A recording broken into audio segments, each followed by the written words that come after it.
Bom, pessoal, eu tinha um projeto antigo que agora eu consegui concretizar, mostrar para as pessoas os bonsaístas daqui de Minas. Então acho que é um papel do canal mostrar para vocês aí o que a gente tem de melhor em Minas Gerais. Gostaria de começar por ninguém mais, ninguém menos que meu amigo Rock. Uma honra, Rock, muito obrigado aí pela presença. Prazer todo Aliás, meu. a presença minha, né, que eu tô aqui no viveiro dele, muito feliz. Então é isso aí. Eu sou o Márcio Martim e o assunto agora é bonsai, de alto nível. Bora lá.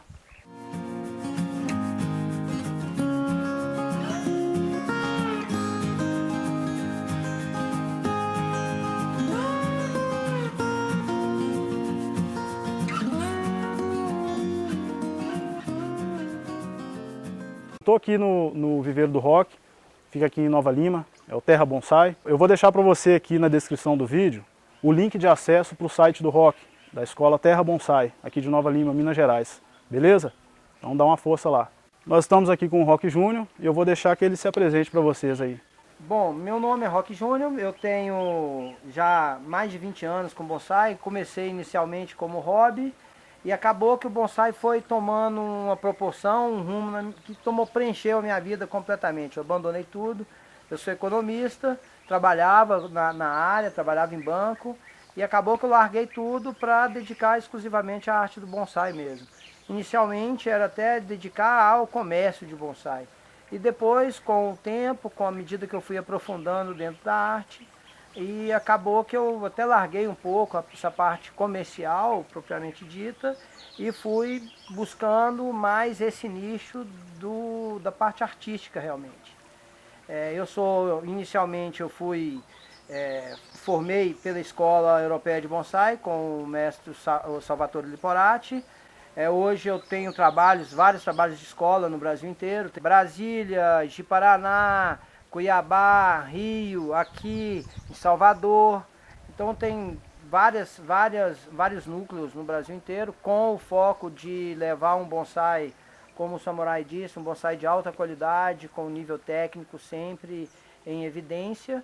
E tem também, trabalho também lá no Museu do Bonsai, no Chicão, com a Escola Internacional de Junípero, que é uma parceria com o Mauro Stenberger, que é um projeto que acrescentou muito, tanto para mim, quanto para o bonsai mineiro, quanto para o bonsai brasileiro, porque o Mauro é um cara muito gabaritado, tem um nível técnico muito alto e só veio acrescentar ao nível técnico que a gente tinha naquele momento que começou. Pegando um gancho aí nisso que você falou aí de nível técnico do bonsai no Brasil, qual que é a sua visão, assim, de um modo geral, do nível técnico dos bonsaístas brasileiros hoje em dia, de um modo geral, do mercado, de um modo geral? Se você for olhar, tem duas óticas aí bem, uma muito positivista e outra muito pessimista. É aquela história do copo vazio e copo cheio. O cara olha o copo na metade, o pessimista vai falar que o copo está vazio, está meio vazio, e o otimista vai falar que ele está meio cheio. Então eu olho hoje o bonsai brasileiro como um nível seguinte. Se você for olhar os últimos 10 anos, a gente teve uma evolução assombrosa, assustadora. Eu que estou há mais de 20 no mercado, o que eu vi acontecer com o bonsai brasileiro nesses últimos 10 anos não é 5%, 1% do que aconteceu nos 10 anos anteriores. Então a gente está num momento assim que eu considero bem promissor, com vários núcleos, com muitos bonsaístas competentes aparecendo, muita gente boa aparecendo. Então, do ponto de vista técnico, a gente teve uma evolução muito boa, muito significativa. Mas, em contrapartida, tem muito o que evoluir ainda. A gente está muito no início, a gente está muito engateando. Então, tem muito que se fazer ainda, principalmente porque houve uma evolução considerável em núcleos isolados, não de uma maneira geral. De uma maneira geral, o nível técnico nosso é, infelizmente, muito baixo. Muito baixo. A ponto das pessoas nem entenderem ao certo, com certeza, com segurança, o que é realmente a arte do bonsai. Existe um equívoco muito grande até nessa interpretação. Tem um ponto que nos desfavorece muito, o bonsai ele se dissipar no Brasil mais pelo mercado do que por escolas. Se você for hoje olhar, olha quantas lojas que a gente tem que vende bonsai comercial, que não é bonsai. É uma plantinha no vaso que se vende como bonsai. E quantas escolas que a gente tem? O número de lojas comerciais com esse foco é muito maior do que o número de escolas. E normalmente esse pessoal que trabalha com esse tipo de produto, para eles não é interessante que o público, de uma maneira geral, venha a ter um acesso real mesmo ao que é a arte. Porque uma vez que o cara aprende o produto dele, ele não vai ter mais saída. Então você quer dizer que, no caso, a pessoa acaba refinando o próprio gosto e acaba vendo que essa parte mais comercial é uma parte muito simples, às vezes são plantas muito simples, que o próprio sujeito acaba não gostando tanto por estar evoluído na técnica, é isso? O que eu queria colocar é que o bonsai ele se dissemina no Brasil muito pelo mercado e não por escolas. Como que é pelo mercado? É a lojinha que você chega no supermercado e está lá aquele bonsai. Aquelas mudinhas, lá, né? É uma mudinha no vaso. Então a pessoa cria uma falsa verdade, cria uma imagem de um bonsai que o bonsai não é aquilo. O bonsai não é colocar a mudinha no vaso e ir cultivando ela no vaso, não. O bonsai é uma obra de arte em que o vaso é a moldura da obra. Na realidade é só isso. E não é aquilo ali. E aquilo ali também, se você pega aquele bonsaizinho que está naquele vasinho, muitas vezes de plástico ou de cerâmica, enfim, mas é uma mudinha plantada no vaso. Você vai cultivando aquilo ali na esperança daquilo ali se tornar um bonsai. É poético, é bonito, mas não é real. Não é assim que os grandes mestres trabalham, não é assim que as grandes escolas passam. Você não vê o Kimura, o próprio Liporati ou o Mauro trabalhar com um material desse. Eles trabalham com um nível de material de partida muito superior. Então existe até uma valorização desse nível de material de partida. Espécies também, é muito comum.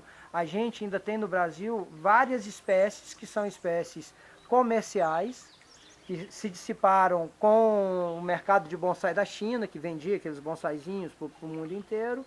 E na realidade essas espécies são muito pouco usadas. Os grandes mestres, as grandes escolas não usam essas espécies. Por quê? Elas não têm longevidade. Não são espécies que duram muito, que vai ficar de geração para geração. São espécies muito dinâmicas, que nascem, crescem e morrem muito rápido. Comercialmente elas são muito boas porque respondem muito bem à poda, fica bonitinho rápido, então vende-se bem, mas não são espécies muito adequadas. Então tem todo esse equívoco que traz essa bagunça de mercado, do que é o bonsai comercial e do que é realmente o bonsai. Então eu acho que essa confusão, isso atrapalha muito o desenvolvimento da arte em si, da arte como arte, qual que é o propósito, qual que é a proposta artística do bonsai. Tem uma frase do Naka que eu gosto muito, faça com que o seu bonsai fique parecendo uma árvore, e não que a sua árvore fique parecendo um bonsai. Na realidade é o quê? O que o bonsai tem que ter? Tem que parecer ser uma árvore velha. Você tem que bater o olho e não ver uma mudinha no vaso. Tem que bater o olho e ver uma árvore no vaso. Essa é a pegada. Então a intervenção artística, todo o procedimento que a gente faz para dar forma do bonsai, se busca exatamente um aspecto de uma árvore velha. E não é da árvore ali da esquina, não é da árvore de 30 anos, não. É de uma árvore milenar. Então você pega as características de uma árvore muito velha e tenta reproduzir no seu material ali, no seu vaso. Perfeito. Quanto mais eficiente você é nesse ponto, melhor vai ser a sua obra de arte. Mais vai parecer com o que é na natureza. Mais natural ela vai ser. Você falou aí de algumas espécies, você teria como citar algumas espécies assim, dessas que você falou que são mais cresce, nobres, essas que crescem, que você não vê cresce, nasce e posição, morre é fácil, muito rápido. É simples, eu gosto muito de pegar, olha que legal. Eu gosto muito de pegar como referência exposições. Eu mesmo, a Kokufo é a grande exposição nacional do Japão, é a grande referência do bonsai no mundo. O bonsai nasceu na China enquanto filosofia. Agora a arte do bonsai nasceu no Japão. Isso é uma confusão que o pessoal fala muito. O bonsai é uma arte milenar. Não. Enquanto filosofia, ele é realmente milenar, tem mais de 2000 anos e tal. Agora, enquanto arte, a arte do bonsai ela é muito contemporânea. Se você for olhar, ela bate mais ou menos com o início da Associação Nipônica, que é da década de 30. Então a arte do bonsai eu considero entre 1900 e 1930 o nascimento da arte do bonsai. E junto com o surgimento, o nascimento da Associação Nipônica de Bonsai e a COCUFO. Agora a gente está na 89ª COCUFO, esse ano agora vai ter a 90ª. Teve aqueles períodos de guerra que não teve, por causa da guerra, mas então é mais ou menos isso aí. Então se você for pensar a arte, enquanto filosofia, o bonsai é muito antigo. Enquanto arte, muito jovem, muito novo, muito contemporâneo. Uhum. Essas espécies, eu pego essas exposições, se você pega a exposição, a COCUFO, que é a grande exposição do Japão, ou a UB, que é uma grande exposição da Europa, Neuerlandtropie, que é outra grande exposição europeia. Olha quais são as espécies que aparecem ali. Você não vai ver um humus ali, você não vai ver uma ceriça. Essas espécies já te dão um dito que é o quê? Onde é que você vai ver essas espécies? Em comércio chinês. São árvores comerciais que vêm da China e que se vende como bonsai. Mas não são. Por que elas não são? Porque elas não têm uma longevidade. O olmeiro chinês ainda vai.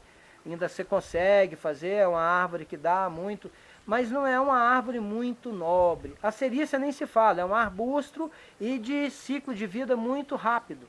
Uma ceriça, dificilmente você vai ver uma ceriça viver 30 anos. É, né? Porque ela vai morrer. A biologia dela é assim. Isso é uma coisa que eu olho muito, por exemplo, a gente que está numa região tropical. Qual que é o tipo de vegetação nossa? Aqui, que a gente está em Minas, é basicamente predominante Mata Atlântica. Qual a característica da Mata Atlântica principal, que é muito parecida com a da Floresta Amazônica? A gente tem aqui em Minas, basicamente, Mata Atlântica e Cerrado de Altitude. Né, que esse pico de morro e tal, alguns ou outros, igual a Serra do Cipó, que tem um tipo de vegetação endêmica que é só dali, mas é um tipo de cerrado de altitude. Então basicamente são esses dois, e a Mata Atlântica, a grande característica dela, como a Floresta Amazônica, é o tanto que ela é versátil e dinâmica. Nasce, cresce, nasce e morre muito rápido. Passa uma tempestade, derruba um tanto de árvore, já tem um tanto crescendo, muito quente, muito úmido. Então são poucas, a grande maioria das espécies a média de vida 30 anos, não mais que isso. Você olha, tem assim os jacarandás, os jequitibás, que são as rainhas da floresta, que vivem 1000 anos, 900 anos e tal. Agora a maioria das outras espécies não, ela tem uma longevidade, não é muito longeva, são árvores com pouca longevidade. Então isso artisticamente para a gente é até um fator que atrapalha, a nossa referência de árvore velha já fica um pouco comprometida por isso. Se eu pergunto para você o que é uma árvore velha, o seu conceito, a imagem que você vai passar para mim é uma. Se eu faço a mesma pergunta para um cara que mora nos Alpes ou para um cara que mora nas montanhas do Japão, a resposta deles vai ser bem diferente. Porque são vegetais lá que realmente vivem 3.000, 4.000 anos, numa condição que as árvores crescem muito pouco, tem essas presenças de parte morta, parte viva no mesmo indivíduo.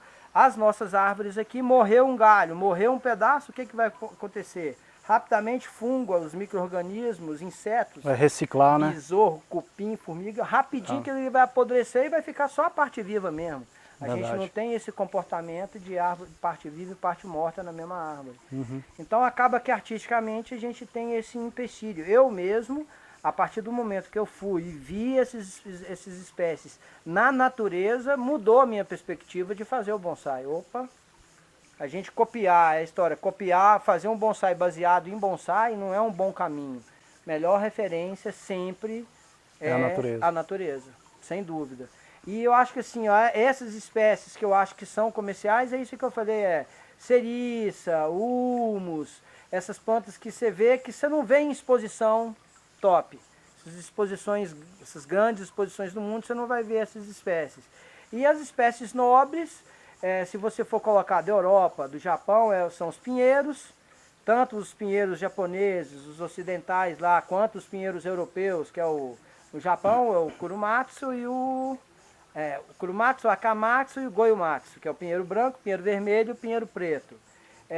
Na Europa tem vários, é o pino silvestre, pino mugo, da montanha. o pino mugo, pino silvestre são os principais lá. Os juníperos, que é um outro grande grupo, tanto os japoneses, que é o sargente, as variedades da Europa, que são as sabinas, né? Que são muito bons, o horizontalis, o comunes, formosano, se eu não me engano é mexicano, já é da América Central. Se você pega essas espécies de coníferas, que pega desde da faixa da Califórnia, passa pela Europa até a Ásia, que é a área de montanha, essas espécies são as espécies mais que o bonsai começou com elas, mais tradicionais, mais fortes, mas existe hoje um trabalho muito grande, tanto na Europa quanto nos Estados Unidos, em as pessoas trabalharem as espécies nobres daquele lugar, valorizar as espécies nativas. Boa, isso Na que eu ia te perguntar Europa, agora. a oliveira, os prumos, que tem vários tipos de prumos de lá, vários tipos de junípero de lá, o pinheiro, pino silvestre, pino mugo, pinos alepenses.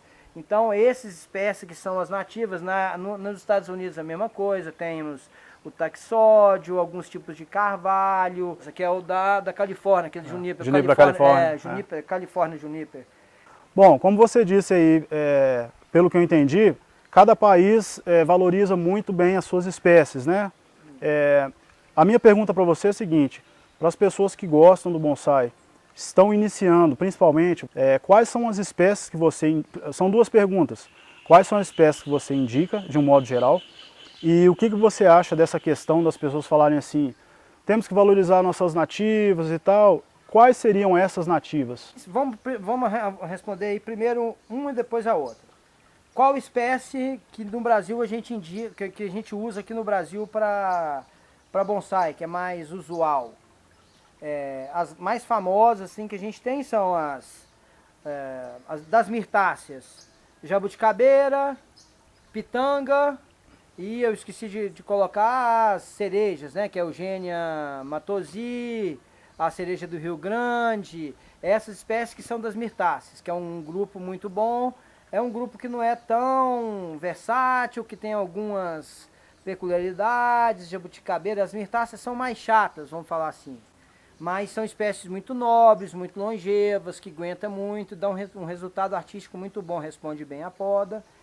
Outro grupo seria as caliandras. Aí a gente entra a nativa nossa aqui da região de Minas, que é da Mata Atlântica, a Brevipes, que é a Celói, né? Aquela rosinha, que é muito interessante, um pouco enjoada com relação a replantio, morre muito fácil no replante. Então você tem que ter um preparo, tem que ter um cuidado específico nessa.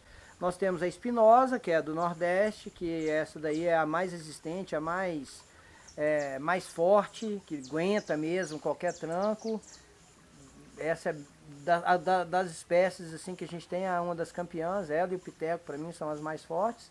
E aí além da espinosa, a gente tem do Nordeste também a depauperata, que é uma espécie que eu gosto muito também. Outro grupo grande seria das juremas, que é uma grande, a mais famosa aí, é o ptecolóbio, que era o ptecolóbio torto, virou agora cloroleucum torto.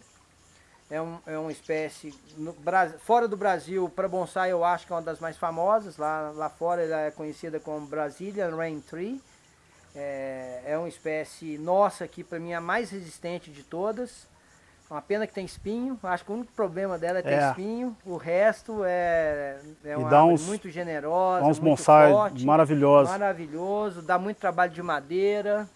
Então essa é uma espécie que eu acho top nesse sentido. Tem outro grupo que é o do Nordeste, principalmente, que são as juremas, né? A jurema vermelha, a jurema preta. O pessoal não dá o devido valor, lá é mato, tem muito. Então, por ter muito, por ser mato, o pessoal nem olha com os devidos olhos essas espécies. E é a espécie que eu estou começando a trabalhar agora, não tem muito tempo, e que já estou conseguindo um resultado muito bom, muito legal. Então essas espécies, por que eu estou citando essas? Aí na minha opinião são as grandes espécies que a gente tem, as muito famosas, e que a gente tem certeza dessa questão da longevidade. São árvores longevas que você vai realmente morrer e ela pode ficar para o seu filho, para o seu neto, sem menor problema. Outro quesito também aí, outro ponto que é muito relevante, que você colocou, que é a segunda parte da pergunta, é a questão de qual espécie que você indica. Eu indicaria dessas espécies aí, das jabuticabeiras, que a gente tem várias, ou a que eles chamam de híbrida, ou a sabará mirim, ou caipirinha, que é a híbrida, que na realidade não é híbrida, que chama-se Miciaria trunciflora, que é da região de Jabuticatuba. A cidade de Jabuticatuba leva o nome por causa dessa espécie. A sabará anã, ou a caipirinha, que é a Miciaria jabuticaba, que é jabuticaba no nome. É uma árvore que eu indico muito para o iniciante também, porque é uma árvore muito forte, muito resistente. Dificilmente ela vai sentir um replante, você pode tirar, deixar pouquíssima raiz, ela tem uma capacidade de recuperação impressionante. A sabará já é uma espécie que é muito famosa, indico muito, essa que está aqui atrás, mas já é uma espécie que já é mais frágil, já é mais enjoada, pode, com replante, se você tira demais, ela já sente, entra naquele processo hibernativo que não brota e não morre. Então já é uma espécie que já demanda um pouco mais de tarimba, um pouco mais de know-how de quem está trabalhando. Mas a princípio, dessas espécies aí que eu indico seriam essas. A espinosa, sabará anã ou caipirinha e a chamo de híbrida, que é a jabuticatu. Em off aqui a gente estava batendo um papo aqui e a gente estava conversando a respeito, principalmente de adubação. E aí eu queria que o Roque falasse um pouquinho para vocês aí a respeito de adubação, porque a gente está muito acostumado com a adubação química, né? E aí o Roque tem feito um trabalho maravilhoso nessa parte de adubação orgânica. Então eu queria que ele falasse um pouquinho aí, preste atenção aí. Bom, Márcio, na realidade é o seguinte, essa história de voltar para o orgânico, ela não é uma invenção. Ô, Melcita, Vem cá, Jó. Depois, vai pra lá, depois a gente conversa. Parou ali. Deseja sair do aplicativo? Parou? Não, parou. Olha que safada. Aí, ó, pronto. Na realidade, o que acontece? Não foi uma invenção, foi um resgate. Porque quando eu comecei o bonsai, já comecei dentro dessa era química aí, já era nesse período aí da adubação química mesmo. A gente está no mundo ocidental, lá no Oriente, é bem diferente essa relação deles com a árvore, a relação deles principalmente com os bonsai e com o jardim de uma maneira geral. Se você olha o jardim japonês, a parte mais importante da casa é o jardim. O meu viveiro acabou que foi tomando uma proporção que eu nunca imaginei, a gente que é bonsaísta, a maioria deles eu olho muito como acumulador, vai juntando, faz um estaquinho aqui, pega uma mudinha dali, ganha uma muda da outra lado ali. Quando você vê, você está com o viveiro lotado. Chegava na Europa, eu olhava os viveiros dos caras e falava, nossa senhora, mas como é que consegue uma saúde dessa? E observando muito, estudando muito, trocando muita ideia, eu cheguei à conclusão de que eram dois motivos. Primeiro, substrato, que encharca, que segura muita água, não é bom. Substrato com muita matéria orgânica, inicialmente ele é legal, mas a longo prazo, a médio e longo prazo, ele enzebra, ele dá problema. Então, a primeira coisa é cuidar de um substrato, independente do que você vai usar de ingredientes do seu substrato, se é caco de telha, se é pedrisco, se é acadama, qual que é a característica que você deve buscar mais? Aeração e drenagem. É importante ter ar e é importante ter uma boa drenagem para não encharcar. A questão do ar, a importância dele, a gente vai falar daqui a pouquinho e eu complemento essa parte. A adubação química, ela é um processo, se você for olhar, começou a partir da Segunda Guerra Mundial para cá. A partir do avanço tecnológico, desenvolvimento, indústria, aí a agricultura, que era um negócio artesanal e tal, começou a tomar um ar mais de indústria mesmo. Hoje o que a gente vê hoje aí mesmo, as fazendas são verdadeiras indústrias. Então, o que acontece? O químico, ele vem com uma bandeira de potencializar a produção, de aumentar a produção, mas o preço que a gente paga é um preço muito alto e é muito pouco falado. Se você for fazer um paralelo, o que é que equivale à raiz da planta no nosso corpo, o intestino. E o que a gente tem no intestino? Flora bacteriana. Bactérias. E é impressionante quando a gente faz esse paralelo com a árvore, é muito parecido. Tanto que esses probióticos que a gente usa pra gente, todo probiótico que você usa pra você, ele vai servir para a árvore também. Vai ser útil para a árvore também, que é o quê? Você recuperar a flora bacteriana. E o que acontece? O pessoal que trabalha com químico, as indústrias, essas fábricas, essas grandes indústrias que produzem adubos químicos, que são caríssimos, eles não contam. É que todo adubo químico vai matar a flora bacteriana. Então toda vez que você usa um adubo químico no seu vaso, é fato, você vai estar matando, esterilizando a biologia do seu vaso. E a biologia é tudo. Se você não precisa ter uma adubação preocupada com elementos. Se você está com uma boa biologia, a sua árvore vai estar saudável. Então o que aconteceu? Eu tinha um amigo meu que era esses macrobiotas, ele é adepto da agricultura biocinética, biodinâmica, agrofloresta. Uhum. E uma vez ele veio aqui conversando comigo e tal, e ele, o que você usa de adubo? Isso aqui é o quê? Eu falei, isso é um adubo químico. Ele já tirou a mão assim com certo nojo, eu olhei aquilo e falei, pô, mas que cara fresco. Só que ele colocou a pulga atrás da minha orelha. Aí eu comecei a pesquisar o assunto. Aí comecei a estudar, a internet hoje facilita muito. Aí eu coloquei lá agrofloresta e agricultura biocinética. Aí apareceu o Ernest Coast, que é um suíço que mora no sul da Bahia, é o pai da agrofloresta do Brasil. Eu comecei a ver palestra dele e ele explicava muito claramente o que eram os adubos químicos e o principal, o que era o adubo químico. Quando a gente pensa em adubo químico, a gente pensa em sais minerais. Se é um sal, igual é o nosso sal que a gente usa lá na cozinha. Quando a gente salga a carne, o que a gente está fazendo com ele? A gente está fazendo com que a carne não apodreça, que não desenvolva a bactéria. Você está esterilizando Perfeito. a carne.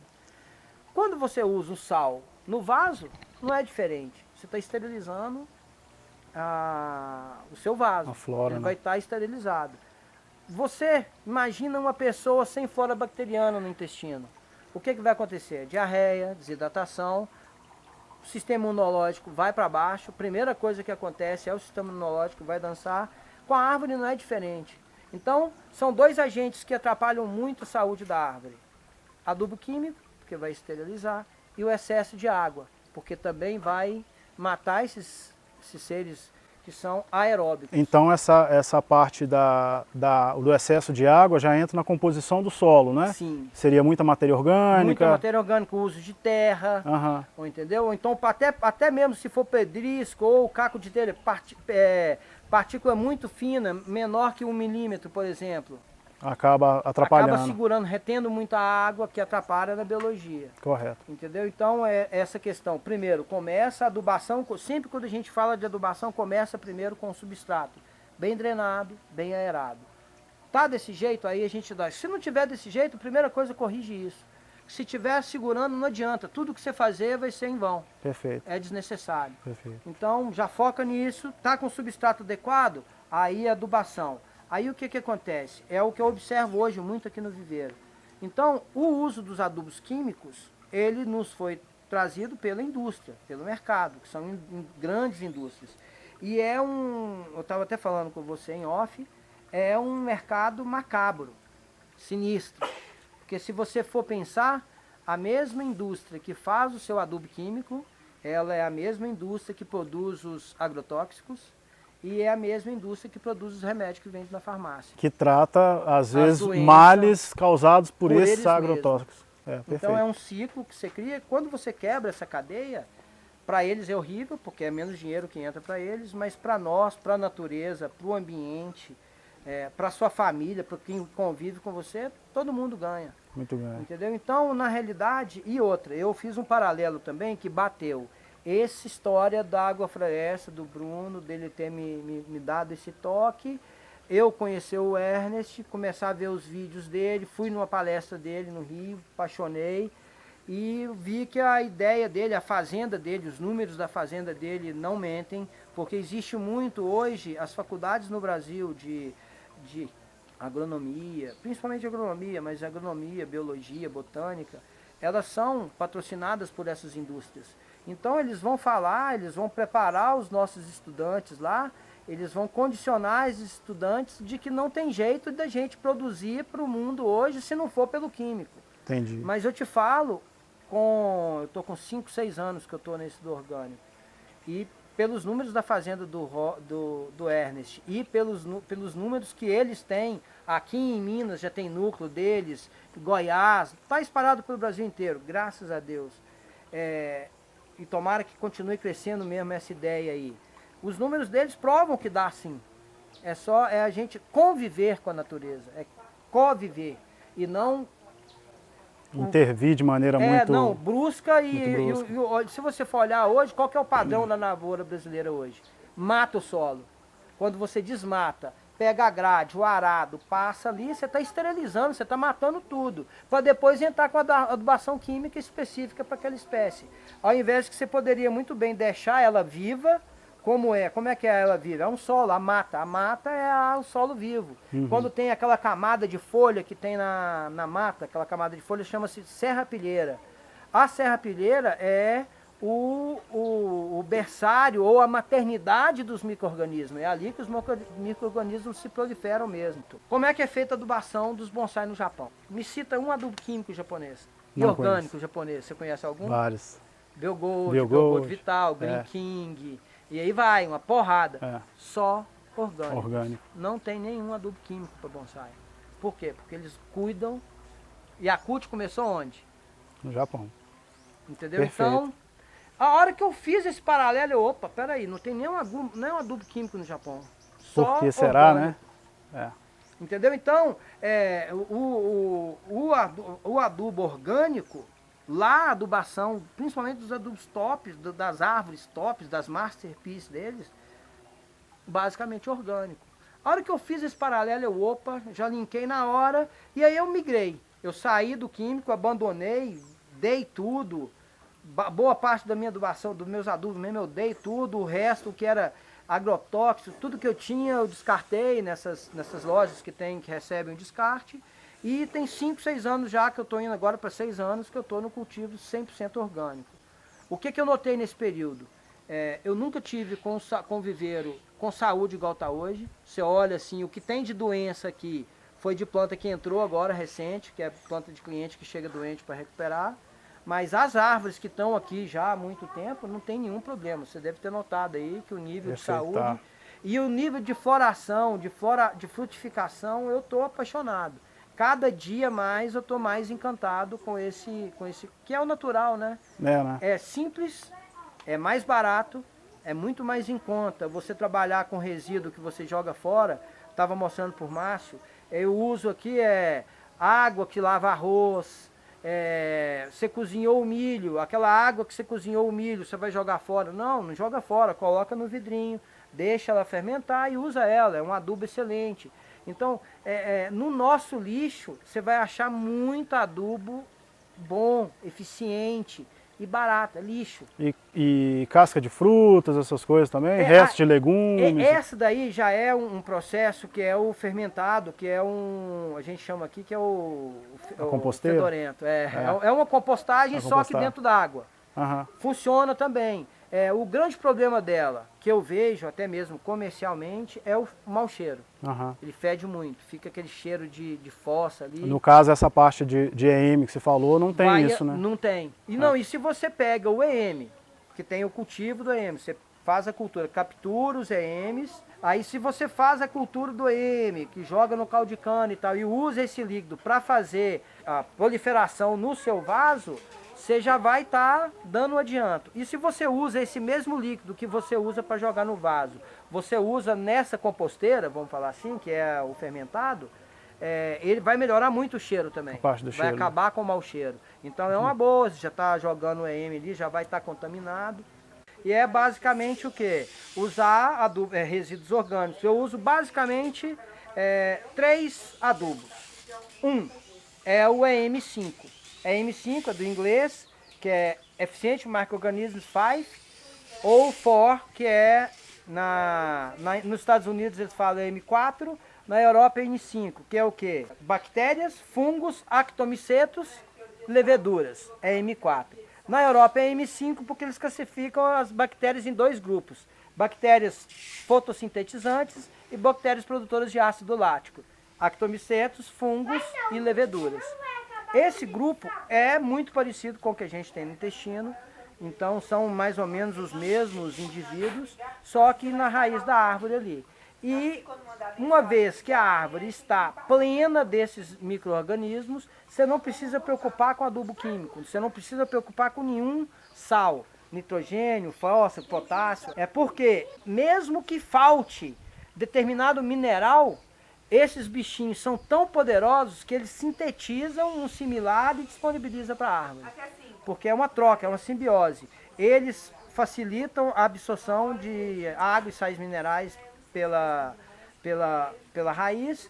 Em troca, a planta paga eles com o quê? Com açúcar, com amido. Eu acho que a grande mensagem que vem desse orgânico para a gente, seres humanos, na atual conjuntura que a gente vive hoje, é isso. É de viver junto, é cooperar, é um ajudar o outro.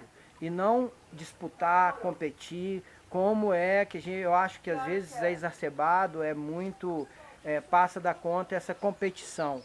É igual a história de que o matinho no vaso vai competir, não vai deixar nutriente para a árvore.